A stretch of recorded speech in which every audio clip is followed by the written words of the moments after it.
Jalen, what did you think of the response from Jason Kelce after it looked like a couple guys were getting hit after play like Kenny Gates said he got hit? Moving on from it. Kenny was talking about how this team is connected and how you each stick up for one another. Do you think that's kind of an example of that? Absolutely. You definitely want that in the team. You want that in the team, and things get competitive, but you just want to practice. Jalen, what did Nick say to you guys after practice about it? I'm sorry? What did Nick say to you guys after practice about the fight and the way it all went? It's an in-house thing. What did you think of the work you did get in today? I thought it's always good work anytime we get the opportunity to come on the field. Obviously love to finish practice, but we'll learn from it.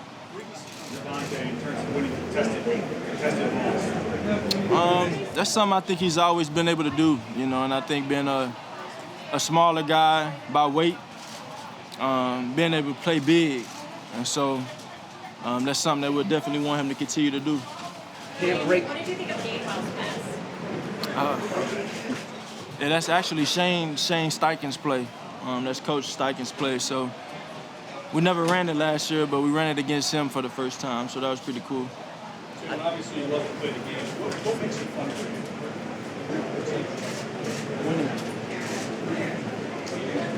Winning.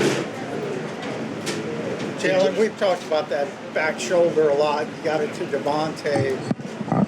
Typically, that's quarterback, wide receiver, driven chemistry-wise. Why do you think you have that ability with so many receivers to throw that back shoulder? I think it's just the work we're putting in.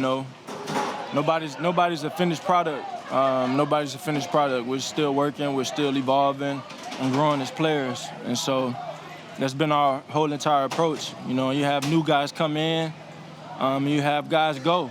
And the guys that come in, you want to build that chemistry with them. OZ, G Ward, the Joe, all of those guys, Swift, everybody. So it's about building that chemistry and being able to trust one another when we're on the field. Jalen, what are some of the reasons that you wish you would have continued to practice rather than abandon the time that you did? Because it's a competitive game, and I love that. I love the competition of it, and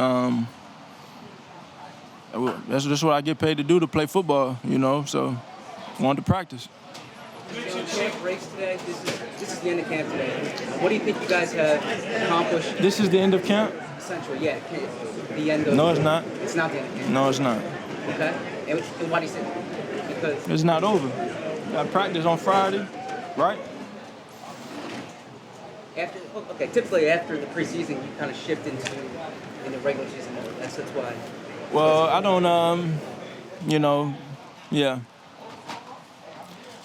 No, we dictate when practice is over, when training camp is over, and I think, there's so many different distractions out there and what you can get caught up in, and you don't have a game this week, or is it a down week or whatever, but, the focus is just getting better, and, we're going to come back, we're going to get better and still focus on us and focus on the things that we need to control and improve, But Is there someone on the team who stands out as having gotten better every single day? I'm sorry? Is there someone on the team who stands out to you as having gotten better over the course of the camp?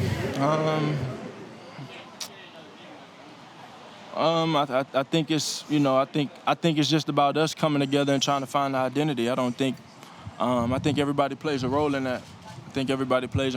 So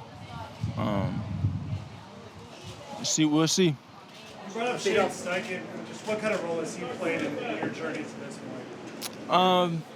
Shane's a guy that is passionate about the game.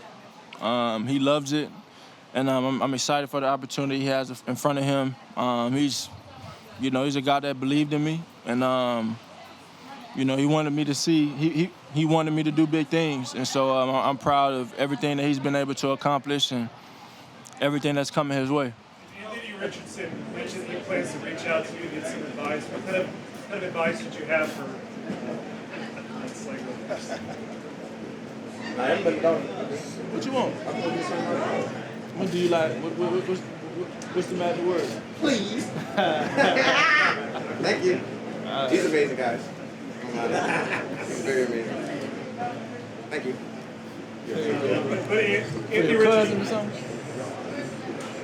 Anthony Richardson did say he plans to reach out to you, get some advice on kind of being a young quarterback in this system. So what kind of things would you share with him? I think I think he's a talented player. He's really talented. He's big and he's fast and he has a strong arm. He's always had that. So, it'd be cool to see how he puts it together. He had a great career at Florida, and I'm excited to watch him play under Steen. A bit off topic here, but Alabama's going to have their 9th new starting quarterback under Nick Saban. What advice would you have for a first-year starting quarterback? Just go play their game. I think that was my approach. My approach was to go in there and play my game and just do my job. I think my approach then is no different than my approach now, and how I view the game and how I view doing my job. Jalen, when you see the catches that Devontae made in practice today, both kind of leaping up over a Colts defender, I mean, is that part of how his game has grown over the last couple of years? I think that's something that he's always been able to do. I think that's something that he's always been able to do.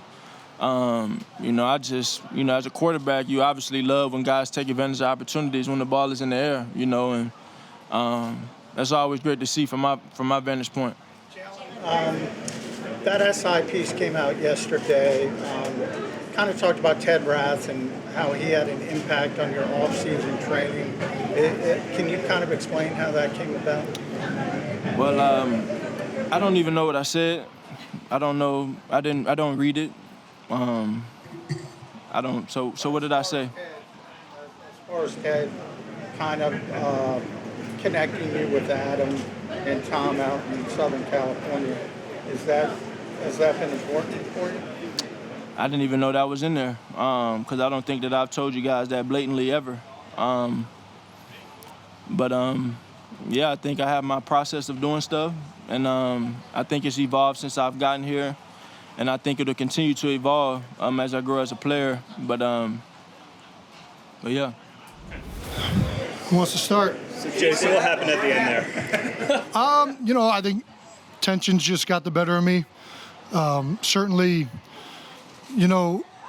we try and keep things civil on the field, and I think for me, I pride myself on being a guy that sustains the emotion and the level of play out there, and I let my emotions get the better of me.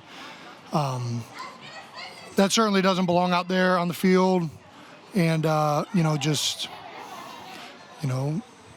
little bit ashamed that it got to that level, and that I did what I did. So certainly, not happy about that, and I think very highly of the guys that were out there, in particular 44 Zaire. I think he's a tremendous player. I think all of their guys up front, and they brought a lot of intensity to the day, which made the practice intense. And I think I didn't handle things properly there at the end. Did you get a chance to meet up with Zaire inside? I did not. No, I think probably tensions are a little bit too high for that right now. What was it about that sequence? I'm not going to get into the specifics of it. Just want to reiterate that that's not something that I should have done or should happen out there. It was a cheap shot, and Jason, by definition, joint practice is going to be as closely officiated or regulated this is a game with that. Does this environment then kind of lend itself to something like this happening? I've had a lot of joint practices, and I've never had anything like that happen. One out of, I don't know, over probably 10 that I've had in my career. I don't think that it's necessarily, usually joint practices, guys are out here to get better, you're here to compete.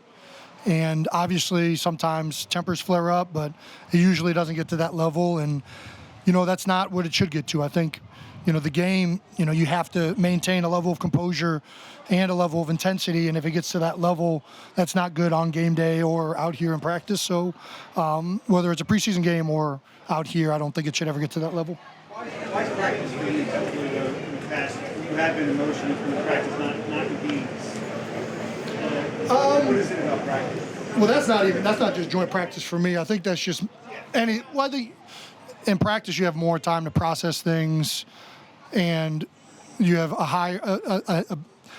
more opportunities for your temper and for you to get in your own head about things. Whereas in a game, you're so much on to the next play, and you got to get the play in the huddle, you got to go to the sideline, you got to make corrections. So there's a little bit more time to take things personal in practice. But that is, again, not trying to say anything about this. I've gotten into it with teammates, and I think, a certain level of intensity and fisticuffs in practice is okay, but that was not okay. After practice, Kenny Gainwell mentioned that just Kelce being Kelce. Even though you're unhappy with yourself, do you think that intensity matters to your teammates? Well, you have to be intense. There's just better ways to do it. So, I love Kenny. I love all of my teammates. But, I think that you can't just brush something off. You got to – everybody's out here to be accountable and to get better. And that was unacceptable for me. And I'm just going to try and be better moving forward and be accountable to that. Were there ever in your mind in that split second alternatives to culture, rally, get guys to No, I think when your temper's flaring that much, you're not, and that's part of the problem, is you're only intrinsically, it becomes down to what you're feeling in your own head. You're not thinking about the global aspect of this and the team and the offense. I think when you make a split-second decision like that, a lot of that is your own anger and emotion getting the better of you. And so I think it's actually the opposite. I think it's not thought out, and it's a very, off the cuff or,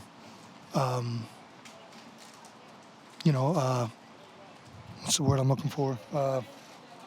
Spontaneous kind of act that you shouldn't be doing on a football field. How long after that happened does it take for you to get that? It's quick. I mean, this has always kind of been for me, whenever I lose my cool, it's a spontaneous kind of deal, and then I calm down pretty quickly. But yeah, so. What are teammates saying there? I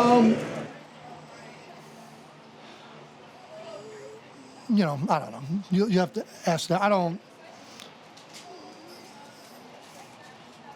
I'm just, I think it was an intense day, and I think we all love each other a lot. And I'm just up here to let everyone know, including the guys in there, that I crossed the line. What is Nick's immediate messaging, or did he have it? Was that something that came down before? I think it's similar, obviously, he's happy with the way guys competed and everything, but, if that's a game, you don't get, you do something like that, it could end up costing you a game. You want to play this game with emotion and intensity, but you can't obviously let your emotion take control and cause you to do things that'll hurt the team in the long run, right? We can't just all be out there, acting on every first instinct that we have. Then we're not going to be unified and working together, and penalties and things that'll cost us games and ultimately the season. So certainly he used it as a way of, saying, this is not how we can react in situations like this. Jalen Hurts said he is looking for this specific team to find their identity. Have you seen some traits or an identity that is forming with this particular team? Well, I mean, that's going to be an ongoing process. I think, practice, you start finding things out, but you never know until you start playing games and the real things start flying. You get a little bit of a taste under it in joint practices.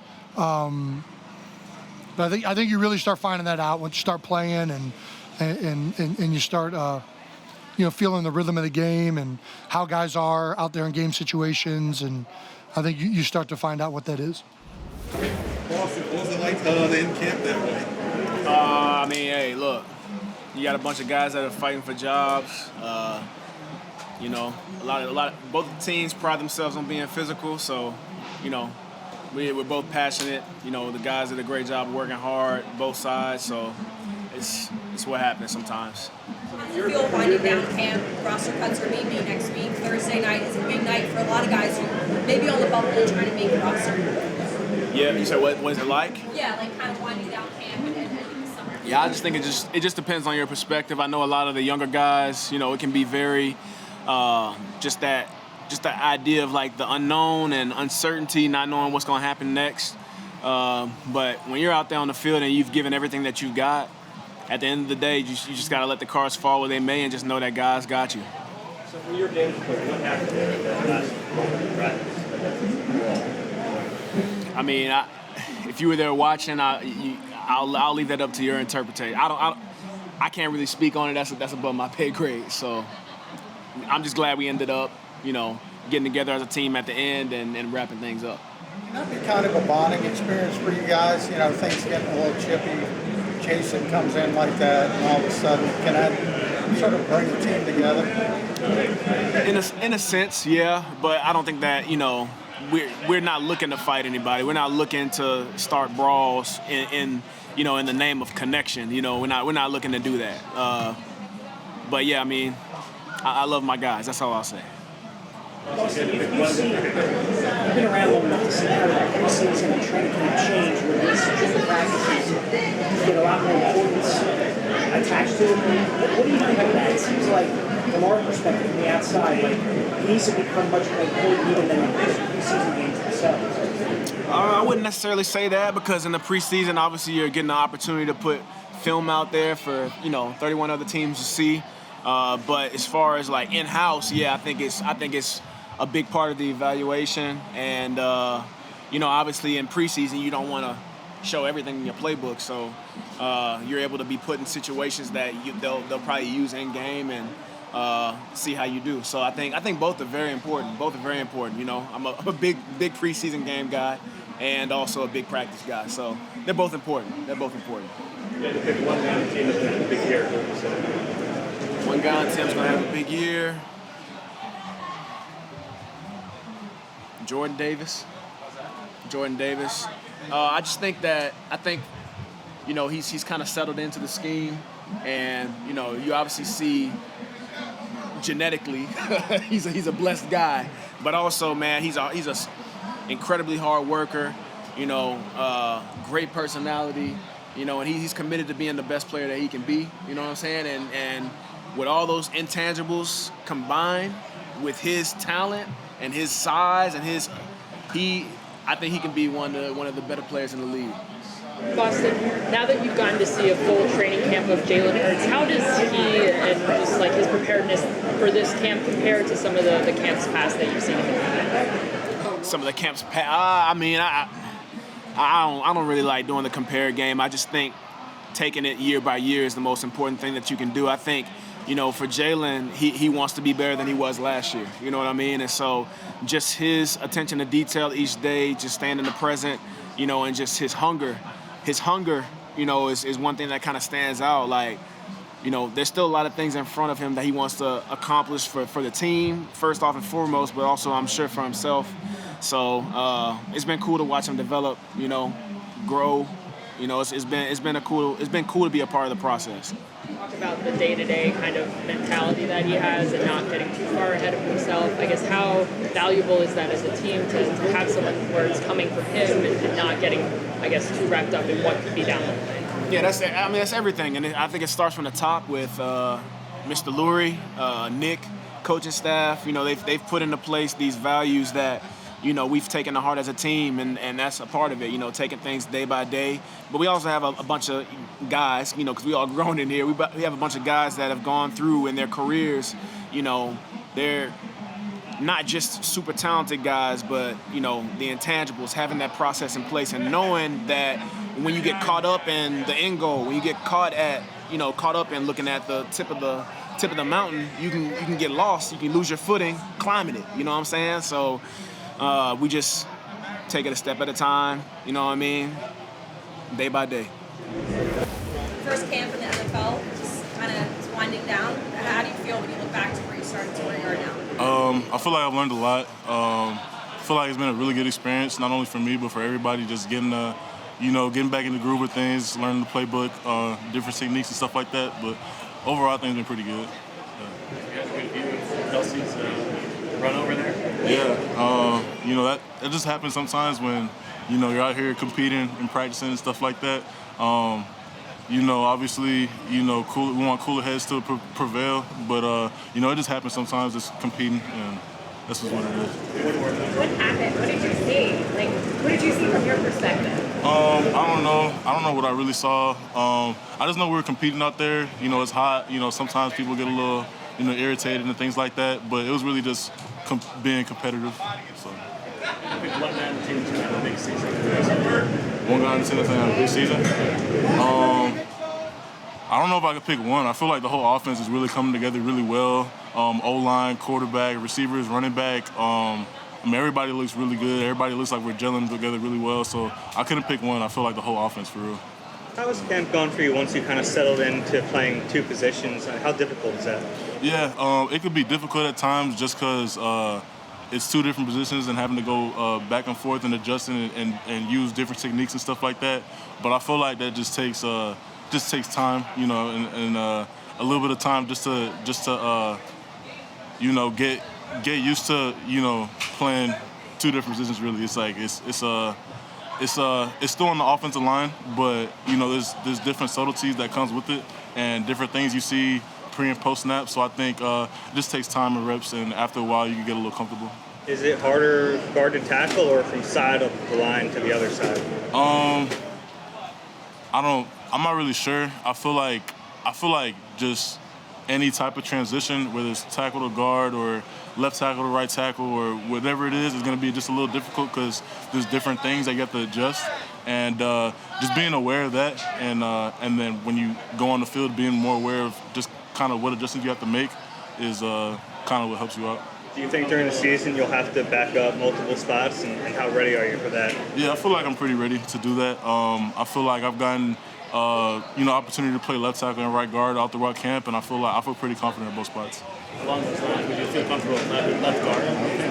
I haven't played left guard, but I feel like whatever the team asks me to do, I feel like I'm pretty confident that I could get the hang of it and adjust and be able to do that.